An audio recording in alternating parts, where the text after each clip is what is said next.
noches, bienvenidos a la edición estelar de Costa Rica Noticias de este jueves 15 de octubre. Estamos en vivo a las 7 en punto de la noche. Les agradecemos que nos acompañen y que se informen con nosotros. Soy Ernesto Rivera.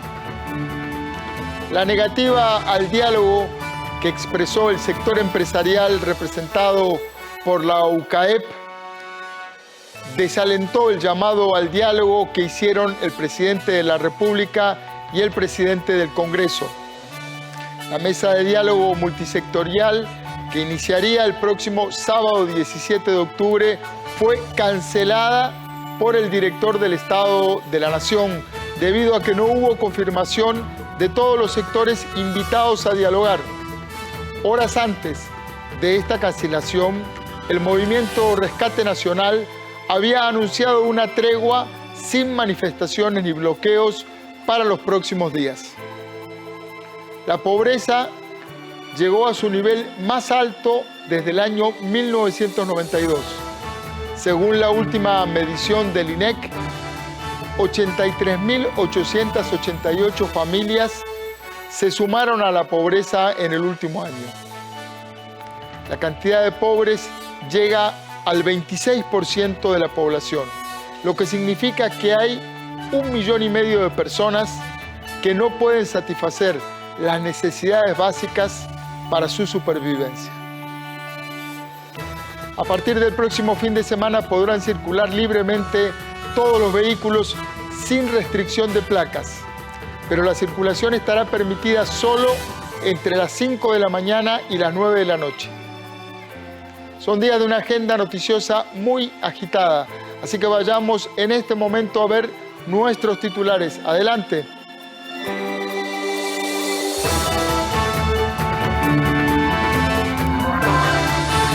La mesa de diálogo multisectorial que iniciaría el sábado fue cancelada por el Estado de la Nación porque no hubo confirmación de todos los sectores. Horas antes de esto, Rescate Nacional había anunciado una tregua sin manifestaciones por los próximos días. La pobreza llegó a su nivel más alto desde el año 1992. Según la última medición del INEC, se registraron 83.888 familias más que el año pasado en estado de pobreza. 2 niños de 9 y 12 años de edad fallecieron en las últimas horas por causas relacionadas al COVID-19. Uno falleció en el Hospital Nacional de Niños y el otro en su casa de habitación en Alajuela. A partir de este fin de semana podrán circular todas las placas, pero solamente entre las 5 de la mañana y las 9 de la noche. La pobreza aumentó en el país durante el último año.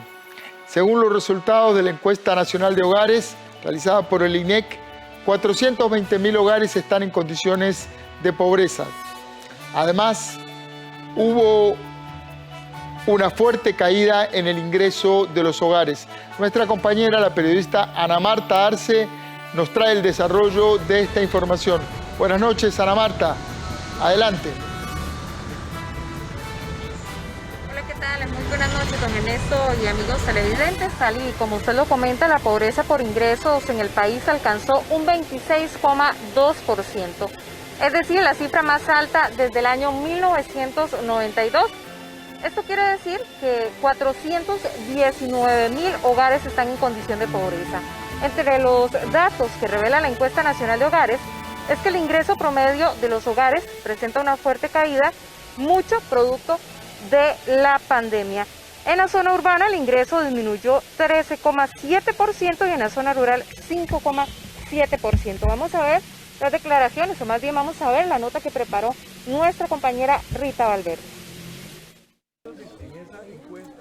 El nivel de pobreza llegó a 26,2%, es decir, hay 419.783 hogares pobres, lo cual representa un aumento de 83.888 más hogares pobres que el año 2019. Así lo señala la encuesta nacional de hogares, dada a conocer este jueves por el Instituto Nacional de Estadísticas y Censos. Además, los resultados señalan que la pobreza extrema aumentó un 7%, es decir, 19.445 145 más hogares en pobreza que el año anterior, para un total de 112.987 hogares en pobreza extrema. Por otro lado, se señala que las personas pobres del 2020 alcanzan 1.529.255, es decir, 321.874 más que el 2019. Así detalló Eddie Madrigal, coordinador de la encuesta, los principales hallazgos.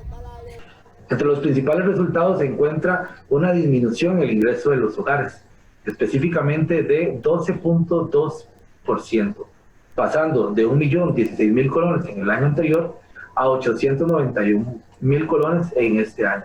El ingreso se ve especialmente entre el ingreso por trabajo. Específicamente el salario disminuyó 18.2% y el ingreso independiente 35.3%. De acuerdo con la encuesta, la pobreza en la zona urbana aumentó 6 puntos porcentuales y llegó al 26,4%, mientras que en la zona rural se ubicó en 25%, con un aumento de 1,3 puntos porcentuales. Entre otros resultados, también se indica que hubo una fuerte disminución en los ingresos de los hogares, donde se registran los hogares con menos ingresos. En el Valle Central, el promedio es de 1 millón, en la región Chorotega, 687.000 colones, en el Pacífico Central, 628.000 colones, en la región Brunca, 666.000 colones, en la Huetar Caribe, 644.000 colones y en la Huetar Norte, 687.000 colones. Por otro lado, en cuanto a la pobreza multidimensional, el estudio revela que se presentó prácticamente el mismo nivel del 2019. Así lo detalló Ania Chávez, coordinadora de la encuesta. El índice de pobreza multidimensional recoge la medición de privaciones o carencias de las personas en otros aspectos importantes del bienestar diferentes al ingreso. Estos aspectos incluyen las dimensiones de educación, vivienda, salud, trabajo y protección social, resumidos en 19 indicadores. Según los resultados de la ENAO en el 2020, son casi 258.000 hogares los que viven en esta situación, en la que enfrentan al menos 4 privaciones de las 19 que contempla el índice. Esto representa el 16% de los hogares en el país. Este año, el INEC incorporó una sección para conocer la afectación producto de la pandemia. El operativo de campo de la Encuesta Nacional de Hogares 2020 se realizó del 6 de julio al 14 de agosto y abarcó todo el territorio nacional.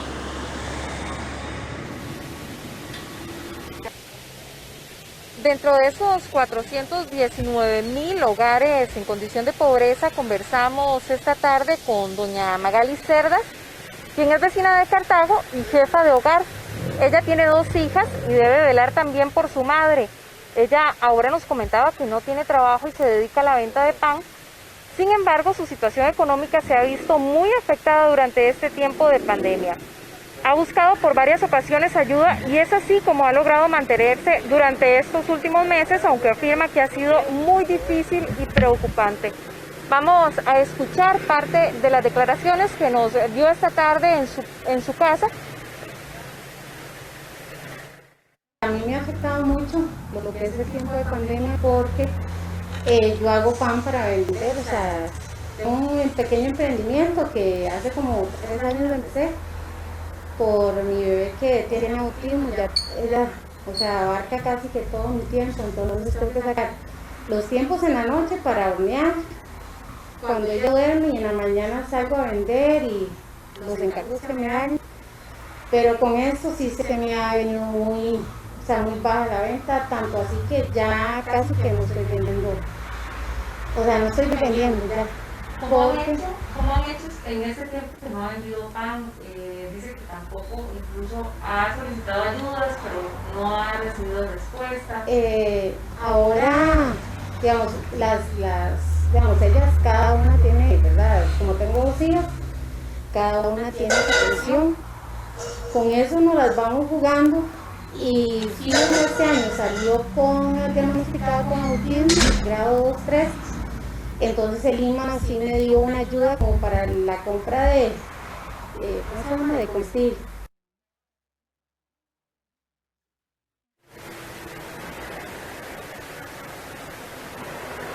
Nosotros precisamente nos encontramos en Cartago y es que esta es una de las zonas más afectadas económicamente por la pandemia, tanto a nivel comercial como a nivel agrícola, según nos comentaba el alcalde de este sector, Mario Redondo. Durante todo este año se han perdido 700 negocios, lo que equivale a cerca de 1.300 empleos. Él nos mencionaba también que están trabajando en un plan de reactivación económica, sin embargo afirma que hay muchísimo por hacer. Veamos sus declaraciones. Sí, efectivamente, bastante preocupado por la situación del país, una situación acongojante que se refleja en las familias. Eso es lo más triste, ¿verdad? Que todo esto repercute en más pobreza, en más desempleo, y nos llama ciertamente a tratar de reforzar esfuerzos para tratar de generar oportunidades de empleo. El empleo es un elemento fundamental para que la gente pueda mejorar calidad de vida y salir de la pobreza. Nosotros hemos estado haciendo esfuerzos con Vicesa, que volvió a recontratar 323 empleados, con Edwards, que en los próximos 15 meses estará contratando 811 personas, y con otras empresas, pero cerraron 700 negocios comerciales en los últimos 9, 10 meses. Eso es una situación preocupante.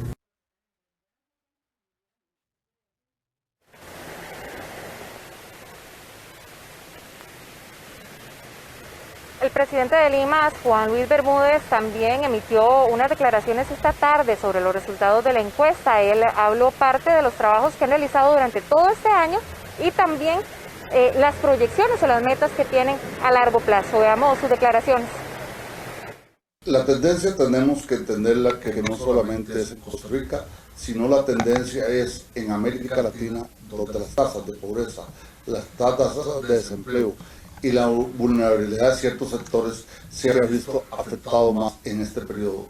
En un periodo de recesión en que hay menos empleo, que hay menos fuentes de trabajo, que se pierde empleo formal y entra la informalidad, es muy propio que la pobreza sea mayor en un país como el nuestro. Este es un año totalmente distinto a lo que hemos hecho en los últimos 28 años. Tal vez los que hemos visto tanto hace 28 años como en la crisis del 80, sabemos que esto es muy típico en periodos duros. En periodos duros el desempleo puede ser del 26, pero podría llegar al 30 y un poco más si las condiciones actuales siguen. La interpretación que también que hay que hacer es que hay que buscar tener estudios de desempleo más actualizados, porque en un periodo de crisis esos estudios reflejan que la curva hacia arriba es mayor.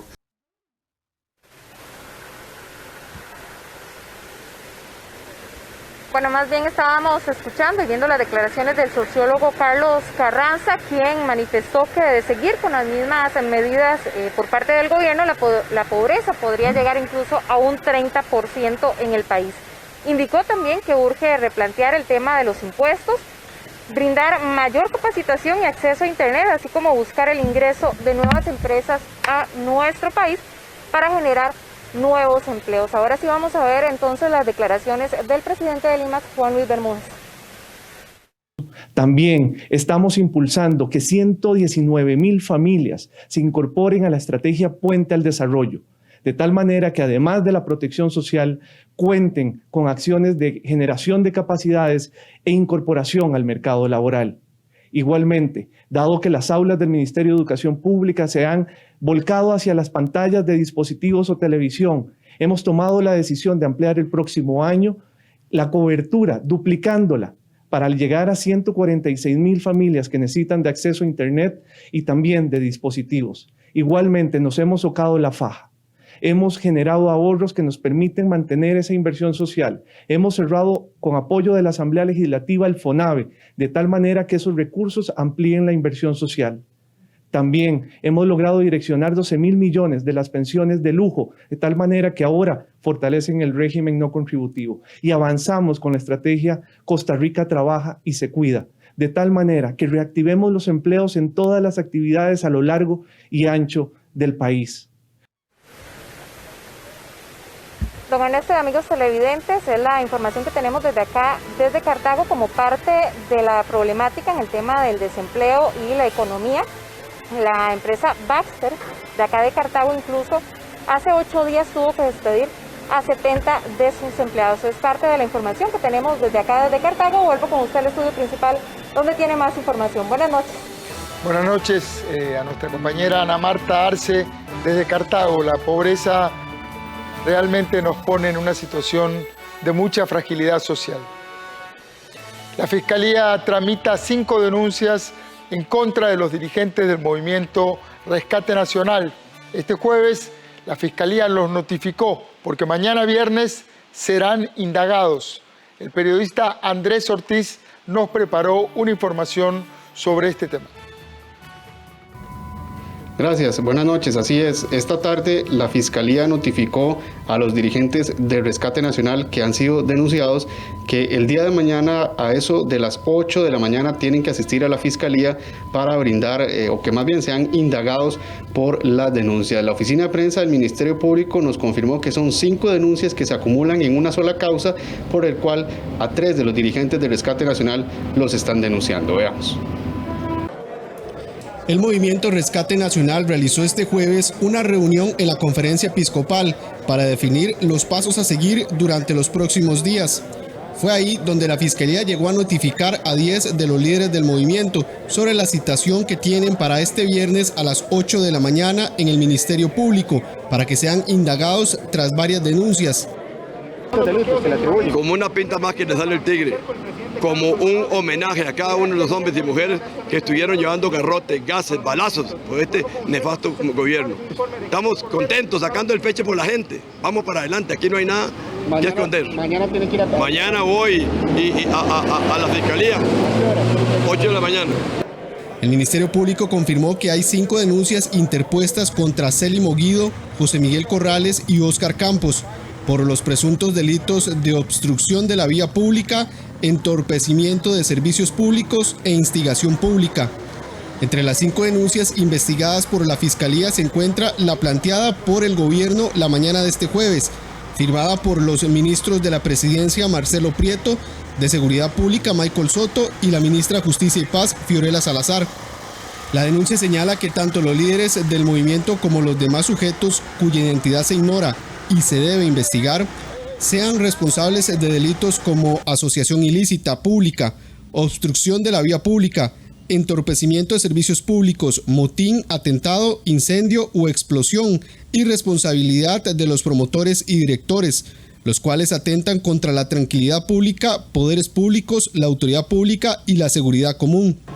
Al salir de la reunión de esta tarde, Guido aseguró que ellos también plantearán una denuncia contra el presidente de la República y los ministros. Esto lo elevaremos a los rangos más altos a nivel internacional, obviamente, y lo acusaremos penalmente aquí también, al presidente y al ministro. ¿Cuándo estarían planteando? No, bueno, nosotros no precisa nada, aquí estamos evitando de que el presidente y el ministro no provoquen el derramamiento de sangre. Para ampliarnos sobre este tema nos encontramos con Eduardo Acuña, abogado y quien representa a una de las personas que planteó una de estas denuncias. Don Eduardo, buenas noches, gracias por atendernos. La Fiscalía nos confirma que son 5 denuncias que ya recibieron contra los principales dirigentes. Estaríamos hablando de Óscar Campos, Celi Moguido y José Miguel Corrales. Estas 5 denuncias se acumulan en una sola causa. Usted es abogado de una de las personas que planteó una de estas denuncias. Tal vez si nos recuerda nuevamente lo que ustedes plantearon en esta denuncia, que si estoy bien, creo que fue la primera que se planteó. Buenas noches. Buenas noches. Sí, en efecto, creo que es la primera. Es una denuncia contra don José Miguel Corrales, don Celi Moguido, por 3 delitos: obstrucción de vía pública, entorpecimiento de servicios públicos e instigación pública. Lo que ocurre ahora es que la Fiscalía, al recibir otras denuncias contra las mismas personas o por hechos semejantes, las acumula para no hacer trámites repetidos y tramitar en un solo expediente todos los procesos.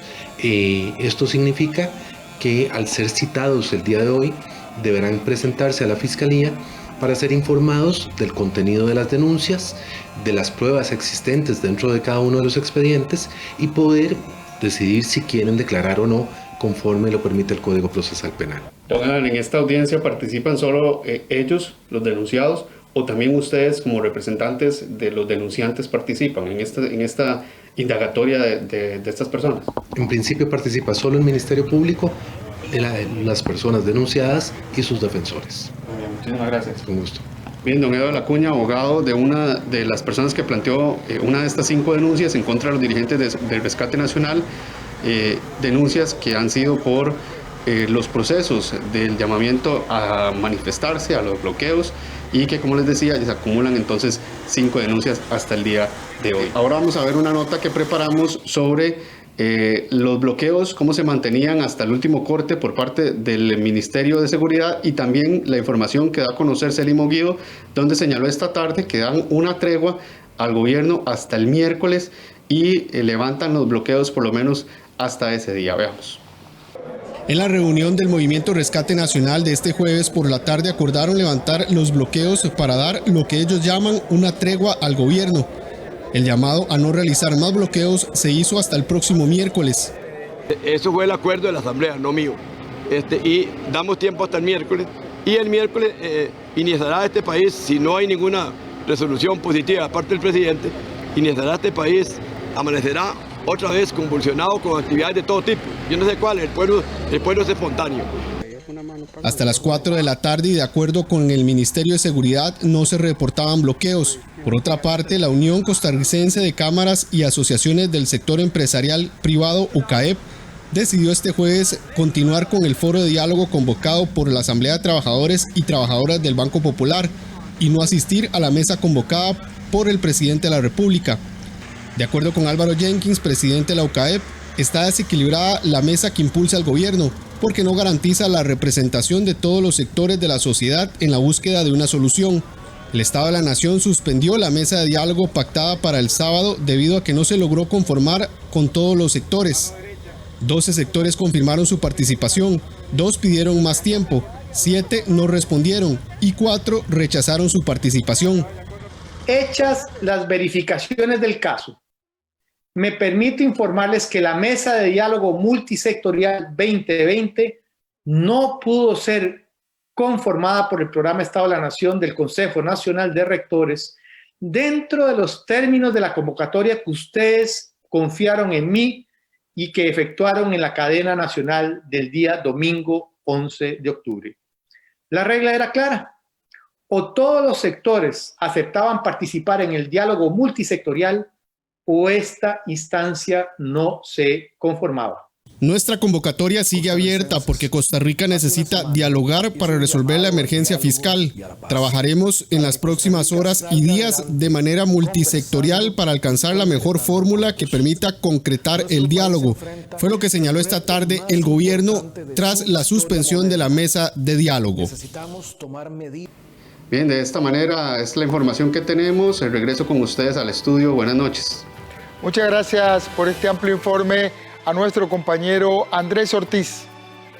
En este momento nos vamos a nuestra primera pausa comercial y enseguida venimos con mucha más información.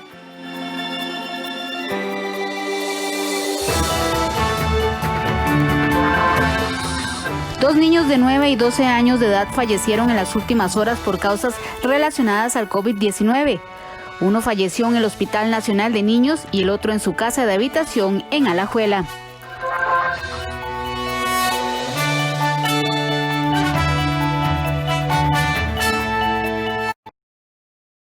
Trabajo en el área de lavado y desinfección de hospitales con pacientes COVID.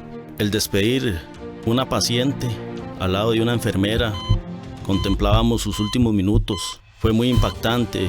Lloramos ese día, nos sentimos muy mal porque no había nadie al lado de ella. Esto me ha marcado. No quisiera ver a nadie más llegar en las condiciones tan delicadas que llegan a estos centros, a depender de una máquina para poder seguir respirando. Esto es en serio. Cuídese. Este domingo 18 de octubre, en nuestro espacio Arte 13, continuamos el Festival de Coreógrafos con la segunda parte del certamen La Semilla. A las 2:30 de la tarde, solo aquí en 13, Costa Rica Televisión. Para cumplir con la normativa de limpieza de espacios de trabajo o de uso común y así evitar el contagio de COVID-19, el INA ofrece una serie de guías digitales de autoaprendizaje, con acceso libre, que no requieren matrícula, tutorías ni evaluación. Esta es una herramienta para facilitar la reactivación económica de los diferentes sectores productivos del país. Encuentre las guías en www.ina.ac.cr. INA, tecnología e innovación para la empleabilidad. ¿Qué tal? ¿Qué tal? ¿Cómo es su nombre? Sofía.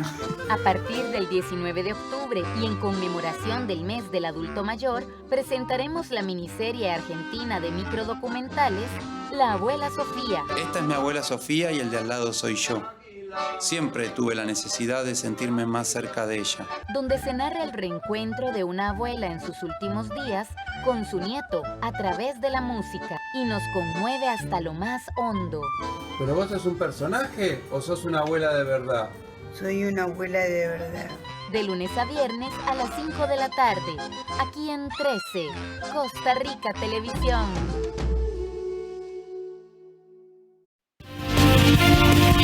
Banco Popular presenta El Tipo de Cambio. Vamos ahora a ver la cotización de la divisa estadounidense para el día de hoy. El precio del dólar en la compra, 600 colones con 71 centavos. El precio del dólar en la venta, 606 colones con 24 céntimos. Banco Popular presentó El Tipo de Cambio. Y en el reporte epidemiológico para hoy, estos son los datos COVID de la fecha. Tenemos 1.372 nuevas personas contagiadas, confirmadas con COVID-19. Se acumulan desde que inició la pandemia ya 93.152 casos confirmados. De esas personas se han logrado recuperar 53.731. Hay en total 536 personas internadas en los hospitales de La Caja, de las cuales 206 requieren de cuidados intensivos.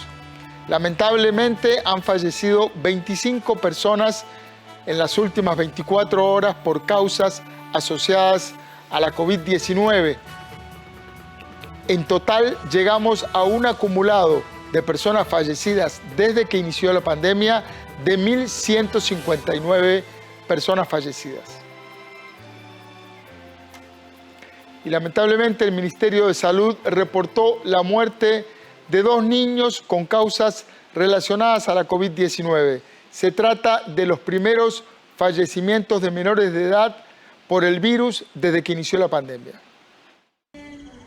El Ministerio de Salud reportó la muerte de 2 niños menores de edad por causas relacionadas con la COVID-19. De los 1.159 decesos que se han registrado desde que inició la pandemia por COVID-19, estos son los 2 primeros en menores de edad. De acuerdo con el reporte epidemiológico, este jueves se reportaron 25 fallecimientos, entre los cuales hay 11 hombres y 14 mujeres, y 2 de ellos son menores de edad. En uno de los casos, el menor tenía 9 años, estaba internado en el Hospital Nacional de Niños y presentaba múltiples padecimientos que le comprometían el sistema inmune. En el caso del niño de 12 años, era vecino de Alajuela y falleció en su casa de habitación donde recibía atención por padecimientos que comprometían su sistema inmune. Según datos del Hospital Nacional de Niños, hasta este jueves 15 de octubre habían 5 pacientes hospitalizados, 2 en unidad de cuidados intensivos y 3 afectados por el síndrome inflamatorio. De acuerdo con los especialistas, los padres deben de estar atentos a síntomas como brotes, ojos rojos,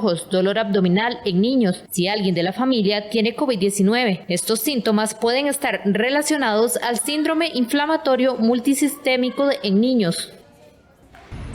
Como le decíamos, lamentablemente 2 niños de 9 y 12 años de edad fallecieron hoy por causas asociadas al COVID-19. Para analizar esta noticia tan triste tenemos al doctor Carlos Jiménez Herrera, subdirector del Hospital Nacional de Niños. Bienvenido al set de Costa Rica Noticias, doctor.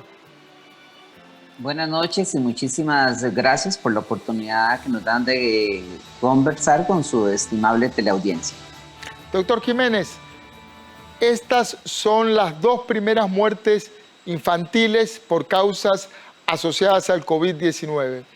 ¿Qué nos están diciendo estas muertes sobre el momento epidemiológico y sobre cómo esto afecta ahora a los niños? Bueno, yo creo que hay que aclarar en forma importante, sí, tenemos 2 fallecidos. Uno de ellos ya ocurrió hace varios días y es una muerte que se está investigando. Son pacientes ambos que ya estaban en su fase terminal de enfermedad crónica y donde el COVID viene a ser un acelerador del proceso natural que ya esperábamos que por su enfermedad de fondo ocurriera. El sentimiento de parte de los funcionarios del Hospital Nacional de Niños es de profundo dolor. Uno con estos pacientes que son crónicos del hospital, como con todos los pacientes, se encariña muchísimo y definitivamente hoy estamos muy dolidos por la muerte de este menor el día de ayer, de 9 años, y expresarle nuestra solidaridad a la familia. Con respecto a lo que es lo que tenemos que analizar, yo creo que esta pandemia en estos 7 meses que llevamos ya ha sacado muchas características de la sociedad costarricense, algunas positivas, pero muchas negativas, ¿verdad? Entonces yo creo que sí existe una pandemia, es una pandemia que tiene un virus con una letalidad importante, con una capacidad de transmisión muy alta y que puede especialmente afectar a aquellos pacientes que tengan factores de riesgo. Hemos hablado de los adultos, de los diabéticos, de los hipertensos, de los fumadores, de los pacientes que tengan alguna enfermedad pulmonar, cardíaca, etc.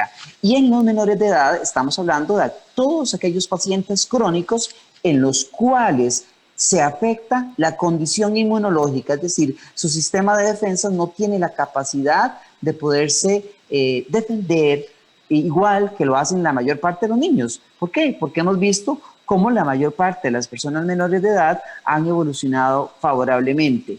Sin embargo, insistir, necesitamos mantener las medidas de higiene, lo que es el lavado de manos con agua y jabón. Si no lo tenemos, pues uso de solución alcohólica, el estar utilizando una mascarilla, una careta, no usar la careta sola, sino usamos una mascarilla y estar con el concepto de distanciamiento social, de burbuja social, que es lo que más ha costado que la sociedad costarricense entienda y que es vital en esta etapa de transmisión comunitaria que estamos viviendo para poder prevenir que tanto la población adulta mayor como los mismos adultos y ahora las personas menores de edad se vean afectadas en los números que se están viendo afectados.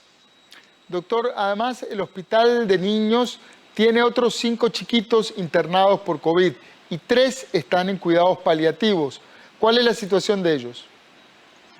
Bueno, a ver, los niños que fallecieron sí estaban en cuidados paliativos. Los niños que están en estos momentos en el hospital, podemos hablar que hay 2 que están en cuidados intensivos. Uno de ellos está con un síndrome multiinflamatorio sistémico, que es un síndrome que generalmente tiende a presentarse unos días después de haber estado con el COVID, pero que igual pone en riesgo la vida de los menores de edad y que en otros países incluso este síndrome ha llevado a cobrar la vida de algunos menores de edad. En nuestro país, gracias a Dios, todavía no tenemos que lamentar la muerte de ningún menor de edad con este síndrome, pero de los hospitalizados, 3, 1 en cuidados intensivos y 2 en salón general, están con este síndrome que era lo que estaban describiendo anteriormente, de la fiebre, de la erupción, el brote que pueden tener en la piel, ¿verdad? Lesiones que se pueden presentar en la boquita, en otras partes del cuerpo, como por ejemplo en la mucosa anal también, y que eventualmente pueden evolucionar de una forma muy rápida, afectando la presión arterial, afectando la frecuencia cardíaca y comprometiendo seriamente la vida de las personas menores de edad. En estos momentos no tenemos niños que están en cuidados paliativos hospitalizados.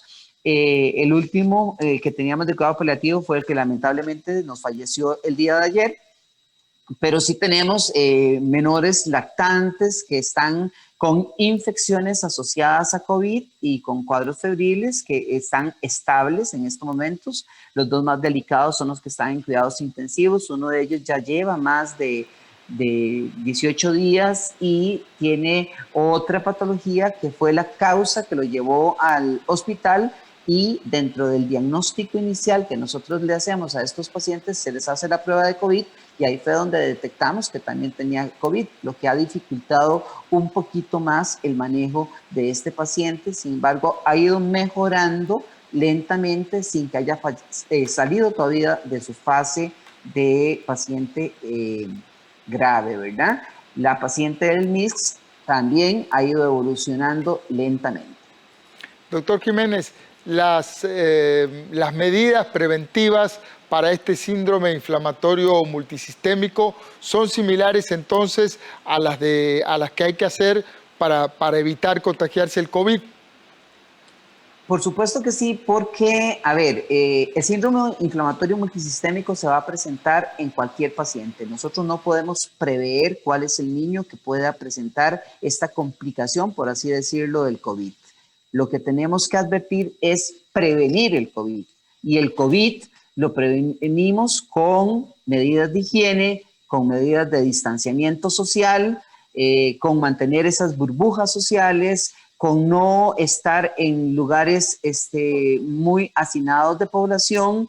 Evidentemente se ha dado todo un plan de reactivación de la economía costarricense que también es saludable, puesto que esta pandemia se ha prolongado por un tiempo amplio y nosotros en estos momentos estamos en una etapa subaguda, por así decirlo, donde van a ocurrir meses en los que vamos a continuar teniendo casos, pero el hecho de tener más casos va siempre a depender de cuánto tengamos conciencia todos los costarricenses de las medidas preventivas que tenemos que tomar para evitar que ese índice de transmisión sea cada vez mayor y revertirlo para que sea más bien cada vez menor.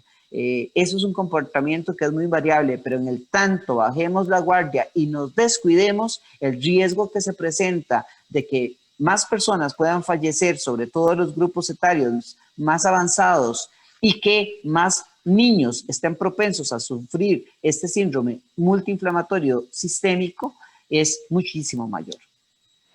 Muchísimas gracias al doctor Carlos Jiménez, subdirector del Hospital Nacional de Niños. Gracias, doctor Jiménez. Buenas noches. Buenas noches y con mucho gusto. La Caja Costarricense del Seguro Social confirmó la muerte de 3 personas más en las últimas 48 horas que fueron intoxicadas por consumo de alcohol adulterado. Se trata de 2 pacientes que habían ingresado el miércoles por la tarde al servicio de emergencias del Hospital William Allen en Turrialba. Según datos de la Caja, en los últimos días, los hospitales Calderón Guardia, México y San Juan de Dios han atendido a 28 pacientes con síntomas de intoxicación debido al consumo de esta sustancia adulterada con etanol. De estos pacientes, lamentablemente 10 personas perdieron la vida. El día de ayer, alrededor de las 4 o 5, se presentaron 2 pacientes en condición muy grave, cuya condición clínica se fue deteriorando rápidamente y lamentablemente ambos pacientes fallecieron. Estamos preocupados y queremos hacer un llamado a toda la población sobre tomar medidas preventivas para evitar la ingesta de licor, de este licor adulterado que está produciendo luto en las familias de la población de Turrialba. El metanol, como cualquier alcohol tóxico, ingresa al cuerpo, el cuerpo lo convierte en otras sustancias y el problema es que en el metanol en particular se convierte en una sustancia que es ácido fórmico, que es muy tóxica. Es una sustancia que le gusta, digamos, irse a lo que son las retinas, causa daño en la retina, entonces causa daño ocular. Además, genera daño a nivel del sistema nervioso central, acumulándose algunas sustancias en un lugar específico del cerebro, ¿verdad? Y eso es lo que genera tanto daño, ¿verdad?, a nivel del cuerpo. Vamos a dar una pausa comercial, pero quédese en la señal de Canal 13 que enseguida volvemos con más información.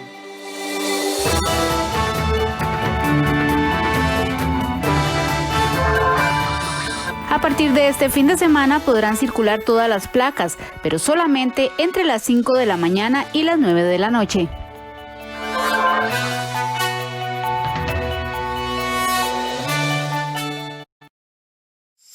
Para cumplir con la normativa de limpieza de espacios de trabajo o de uso común y así evitar el contagio de COVID-19, el INA ofrece una serie de guías digitales de autoaprendizaje, con acceso libre, que no requieren matrícula, tutorías ni evaluación. Esta es una herramienta para facilitar la reactivación económica de los diferentes sectores productivos del país. Encuentre las guías en www.ina.ac.cr. INA, tecnología e innovación para la empleabilidad. En nuestro espacio Cine Retrospectivo presentamos el documental argentino El Árbol de la Muralla. Jack es un sobreviviente de un campo de concentración durante la Segunda Guerra Mundial. Su historia es única. El 20 de octubre a las 9 de la noche. Aquí en 13, Costa Rica Televisión. Somos los que vamos con usted hacia adelante. Este año hemos otorgado créditos por más de 304.000 millones de colones para apoyar a empresas, instituciones e industria. Además, se han colocado créditos por más de 228.000 millones de colones destinados para capital de trabajo. Somos herederos de un gran país y debemos seguirlo construyendo. Somos el Banco de Costa Rica. Esta semana en Punto y Coma les presentamos al escritor Eric Conde, quien nos trae el libro El muchacho que botó su cabeza, una novela histórica contada desde la plenitud del hombre negro, quien sufrió y vivió el drama de la esclavitud en el Caribe alrededor de los siglos XVIII y XIX, planteada desde la escatología de los pueblos bantúes. Punto y Coma. Nuestros libros tienen la palabra, los domingos a las 12 mediodía, con repetición los lunes a las 11 de la noche, solo en 13, Costa Rica Televisión. A partir de este fin de semana, todos los vehículos podrán circular sin restricción de placas los sábados y domingos. La medida obedece a la necesidad de generar acciones que permitan reactivar la economía. A partir de este sábado se flexibiliza la restricción vehicular, lo que significa que los fines de semana podrán circular todas las placas, según informó el presidente de la República, Carlos Alvarado. Además, la restricción del fin de semana pasará de ser de 8 de la noche a 9 de la noche. Esto con miras de poder activar las oportunidades de empleo, de comercio y también de esparcimiento, siempre bajo el modelo de Costa Rica trabaja y se cuida, porque es muy importante seguirnos cuidando. Y ese es el replanteamiento y la flexibilización que hoy estamos anunciando en materia de la restricción vehicular sanitaria, luego de haber hecho un proceso de escucha de diferentes sectores en diferentes partes del país. Ante estas medidas, la restricción vehicular quedaría de la siguiente manera. Lunes circulan placas 1 y 2, martes placas 3 y 4, miércoles placas 5 y 6, los jueves las placas 7 y 8, los viernes placas 9 y 10 y los sábados circulan todas las placas, igual que los domingos. Asimismo, el presidente Alvarado dijo que con respecto al marchamo, el gobierno propuso la reducción del 50% para los vehículos con un valor de 4.200.000 colones. Estos representan 8 de cada 10 vehículos que hay en el país. Esta propuesta es balanceada y permite hacer ese alivio a muchos dueños de vehículos, pero no afectar así ni a la hacienda pública ni a proyectos tan importantes como lo son la construcción de carreteras. Esa es la propuesta que nosotros hoy vemos viable y que hemos presentado y que pedimos que sea la que lleve a una aprobación en la Asamblea Legislativa. Estas medidas, según dijo el mandatario, fueron tomadas después de dialogar con diferentes sectores. Tras 7 días de trabajo para limpiar un derrumbe de importantes dimensiones en el sector de la división de la Ruta Interamericana Sur, el paso quedó reabierto este jueves, pero de forma regulada. Según informó el Ministerio de Obras Públicas y Transportes, la ruta aún se mantiene inestable y continúan desprendiéndose pequeñas partes de material en la zona cuando hay presencia de lluvia. Por esta razón y por recomendación de un experto en geología, se tomó la decisión de permitir el paso en horas preestablecidas y solo por un periodo de 15 minutos. Los conductores podrán atravesar ese punto de la carretera a las 7, 9 y 11 de la mañana y por la tarde solamente a la 1, a las 3 y a las 5. Durante la noche el paso estará cerrado por prevención. Recuerde que como rutas alternas puede usar la Costanera Sur o la que comunica Pérez Celedón con Dominical.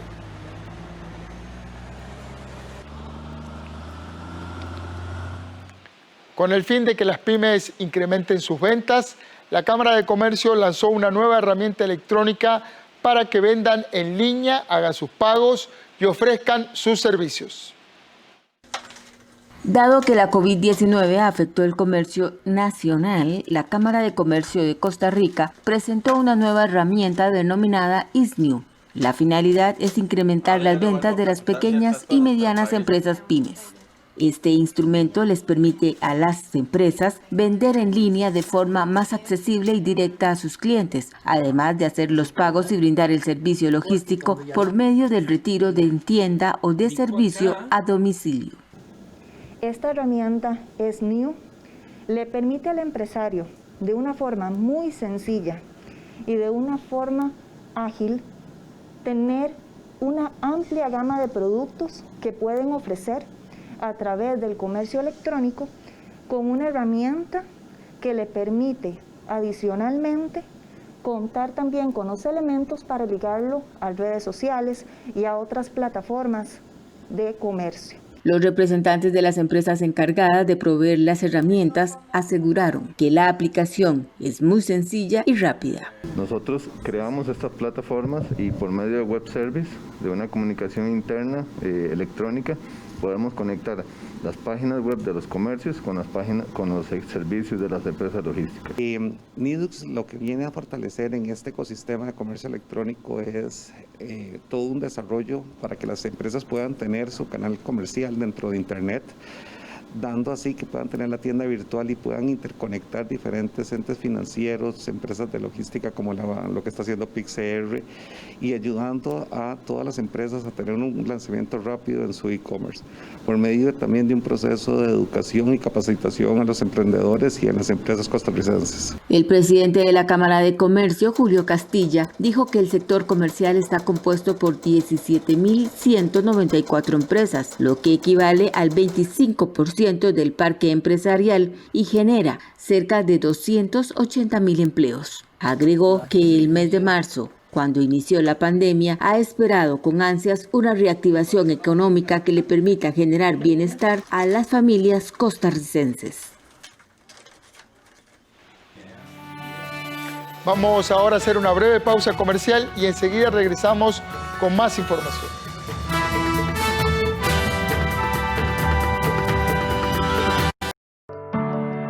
No se trata sobre cuál sea el más rápido, tampoco sobre cuál sea el más fuerte,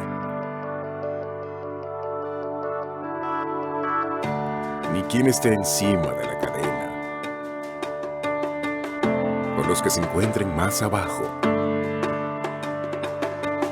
Se trata de convivir juntos, en armonía con la naturaleza.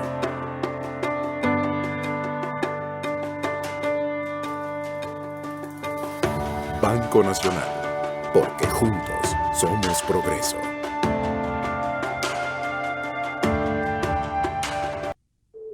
Banco Nacional presenta Los Pérez al rescate.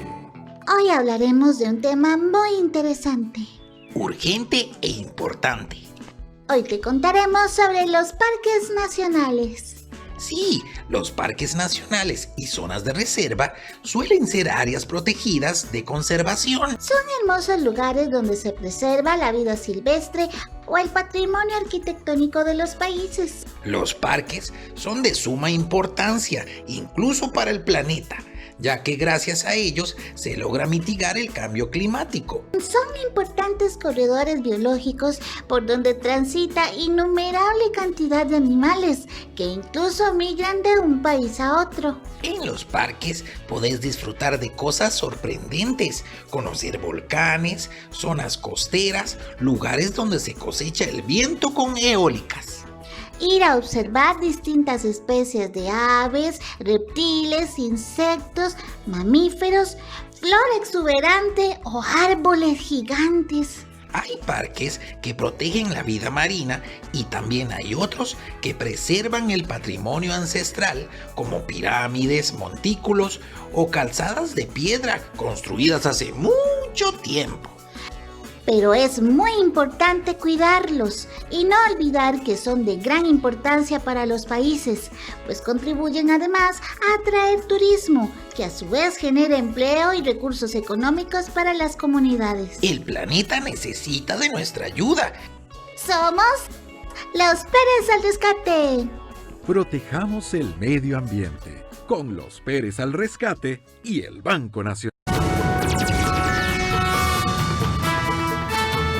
Y en las noticias del mundo, el tiempo apremia en Europa ante el aumento del número de contagios, la cantidad de ingresos en los hospitales y las muertes por coronavirus. Una situación muy preocupante según la Organización Mundial de la Salud. Muy preocupante. Así definió el jueves la Organización Mundial de la Salud a la evolución del coronavirus en Europa, pese a que la situación no sea tan grave como la vivida hace algunos meses. Daily numbers of cases are up. El número de casos aumenta, los ingresos en los hospitales también. La COVID es ya la quinta causa de muerte y se ha alcanzado el nivel de 1,000 muertos por día. El responsable dijo que aunque se registran 2 o 3 veces más de casos al día con respecto al pico de la curva de abril, el número de muertes representa 1/5 de las contabilizadas en el momento más duro de la pandemia. Mientras tanto, la comisaria de Salud de la Unión Europea pidió a los países del bloque que hagan lo necesario para evitar un confinamiento generalizado.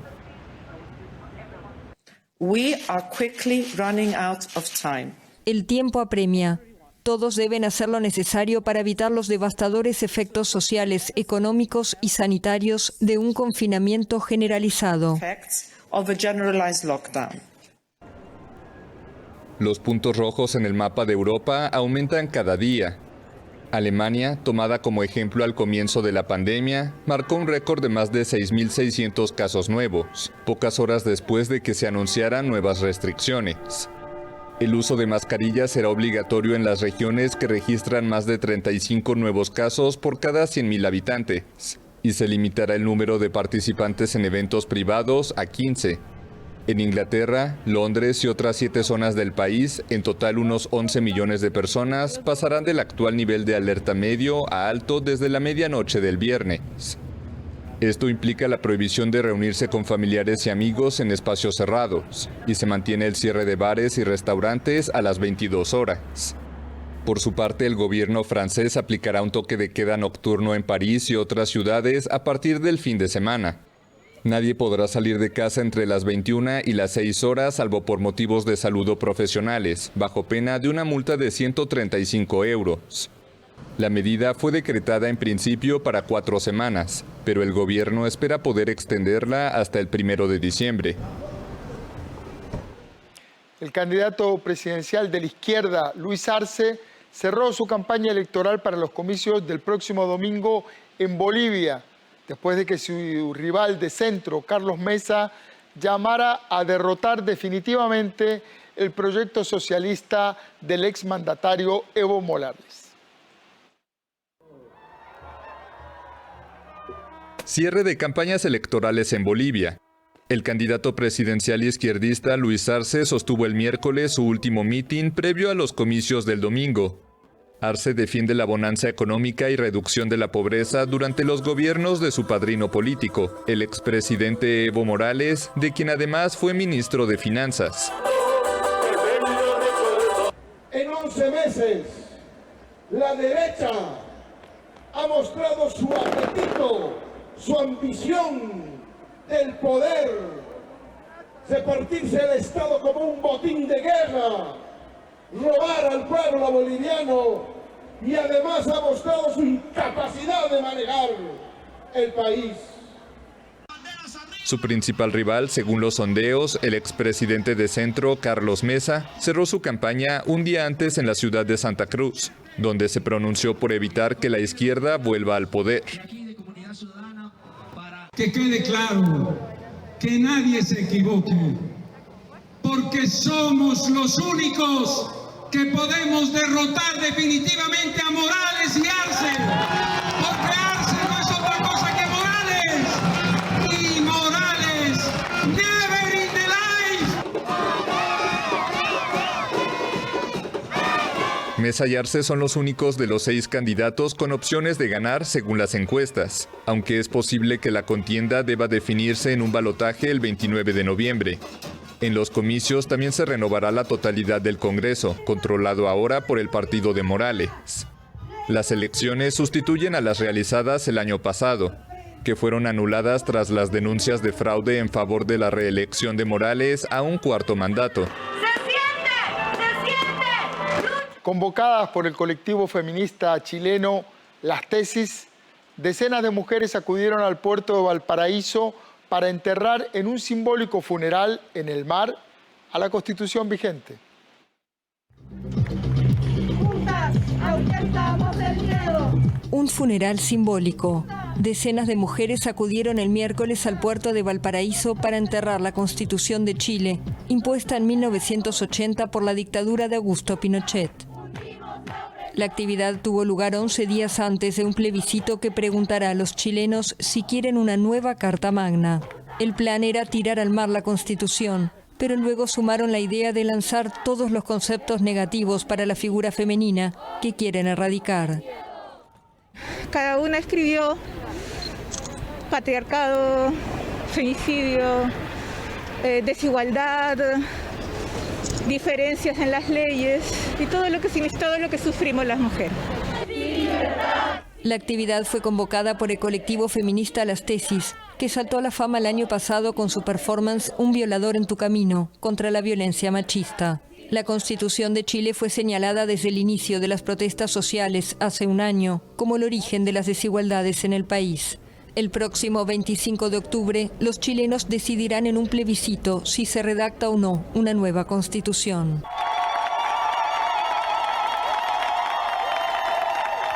A las 7 de la noche con 57 minutos llegamos por hoy al final de esta edición estelar de Costa Rica Noticias.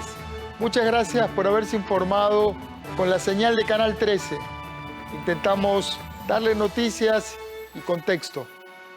En unos minutos voy a conversar con el diputado del PLN por la zona sur, Gustavo Viales. Vamos a hablar sobre la situación social en el sur del país. No se vaya de la señal de Canal 13 que ya volvemos.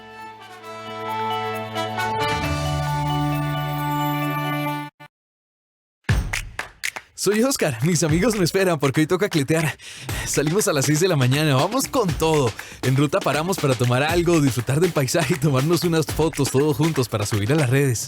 Pedro estaba positivo por COVID y no lo sabíamos. Oscar, sus amigos y su familia se contagiaron. Oscar, recordá que mantener la distancia física con otras personas es necesario cuando salimos a sitios públicos. Hoy más que nunca, cuídate. La rebeldía será el tema de Cine en Cortos, el jueves 15 de octubre a las 9 de la noche, con filmes de Aarón Acuña y Giancarlo Calderón, aquí en 13, Costa Rica Televisión. Nuestro país está dividido en 82 cantones, cada uno de ellos con sus peculiaridades que lo hacen único. Esta semana en Forjadores, le invitamos a conocer el Cantón de Sarapiquí. Forjadores, sábado 17 de octubre a las 3:30 de la tarde. Por